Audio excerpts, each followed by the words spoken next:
अपने कर्म का फल स्वतः को ही भोगना पड़ता है। अपने कर्म का फल स्वतः को ही। ये मत सोचना कि बेईमानी का कमाई लेकर के आ रहे हैं, पत्नी को भी बेटे को भी खिला रहा हूं तो बेटा भी पाप में भागीदार बनेगा। ये मेरा भ्रम है। बेटा पत्नी तो केवल धन ही का भोग करेंगे महाराज, पाप का भोग केवल आपको ही करना पड़ेगा। आप ही कर्म जाहि अपकारी, उमा क्षमा श्रापहु से भाई। आप घर में जाहि अपकारी, उमा क्षमा श्रापहु से भाई। उमा क्षमा श्रापहु। क्या हुआ? यमराज ने राजा से कहा कि भाई अब तो कुछ हो नहीं सकता, तो क्या होगा? यमराज ने कहा आपको उसका दंड भोगना पड़ेगा। दंड क्या है? राजा ने कहा 2 कौड़ी की जो चमड़ी है वो एक वितस्ती, वितस्ती माने होता है बीता। वितस्ती माने आप लोग कहते हैं ना एक बीता 2 बीता, संस्कृत में उसको कहते हैं वितस्ती। यमराज ने कहा कि राजा के पीठ की एक बीता चमड़ी उधेर लो। राजा ने उस चमड़ी का कर्जा चुकता नहीं किया था, इसके पीठ की। अब विचार करो, किसी जिंदा आदमी की चमड़ी उधेरो, कितनी तकलीफ होती है। राजा गिड़गिड़ाने लगा, चरणों में गिर गया। यमराज ने कहा बेटा भोगना तो पड़ेगा, तुमने जो कर्म किए हैं उसे भोगना पड़ेगा। और राजा रोता रहा, बिलखता रहा। उसके पीठ की एक बीते की चमड़ी यमराज के दूतों ने उधेड़ डाला महाराज। और तब वह जोर जोर से विलाप करने लगा।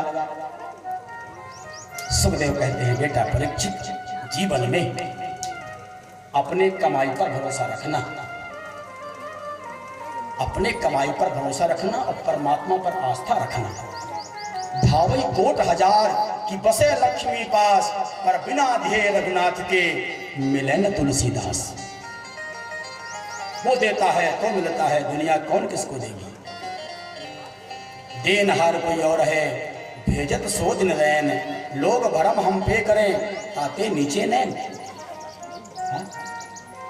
व्यर्थ का भ्रम त्यागो। नाना प्रकार के नरकों की गति का वर्णन सुखदेव ने परीक्षित को किया।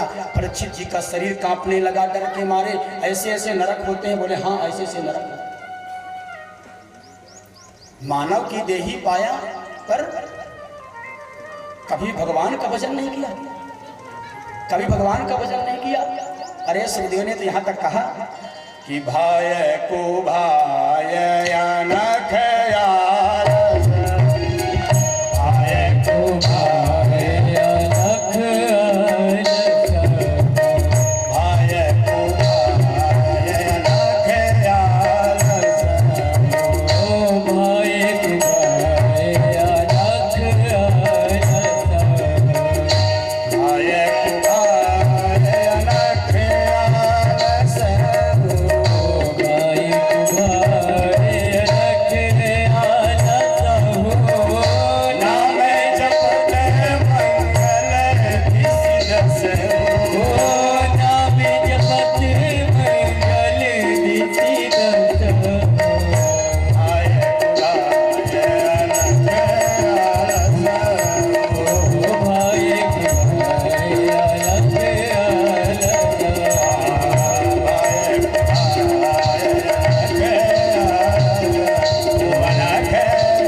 सांकेत्यं पारिहास्यं वा स्तोभं हेलनमेव वा वैकुंठानाम ग्रहणम् अशेषागहरं विदुः। मैंने आपसे निवेदन किया है, ये हमारे हाथ में सब है, चाहो तो आनंद में रहो। उलझन कहाँ नहीं है, हर जगह तो उलझन है, समस्या तो हर जगह है भाई। समस्या को और बड़ा करोगे तो और बड़ा होता जाएगा, उसका कभी अंत है ही नहीं। समस्या को खत्म करो, ये तो आते रहेंगे। जीवन में भगवान के भजन की वृत्ति को बनाओ, जीवन में भगवान के शरण में जाने की चेष्टा हम करें, अपने चित्त को भगवान के चरणों में लगाने का प्रयास करें। यही कथा का अर्थ है, यही कथा का भाव है, यही कथा का संदेश है। मैंने आपसे निवेदन किया है, जिस प्रकार शरीर को हष्ट पुष्ट और बलिष्ठ, चैतन्य, मजबूत और स्वस्थ चकाचक रखने के लिए ऊर्जावान पदार्थों का हम सेवन करते हैं, उसी प्रकार मन को प्रसन्न रखने के लिए, मन को खूब आनंदित रखने के लिए, मन को शांत रखने के लिए एक ही औषधि है, और उस औषधि का नाम है भगवान का भजन, भगवान का पूजन। आप जो भी भक्त विराजमान हैं, इनमें से जो भी भक्त सुबह उठकर भगवान का पूजन करता हो, स्नान ध्यान करके भगवान का पूजन, कोई हनुमान जी का, कोई शंकर जी का, कोई दुर्गा मैया का, कोई भैरव बाबा का, जिसकी जो श्रद्धा है, उसके पास जाके पूछना तुम्हारा जीवन कैसा है। वो कहेगा भाई सुबह उठते ही मैं बाबा का चरणों में जाकर अपना सिर रख देता हूँ ना, तो भोलेनाथ की कृपा हमारे ऊपर सारी दिन बनी रहती है।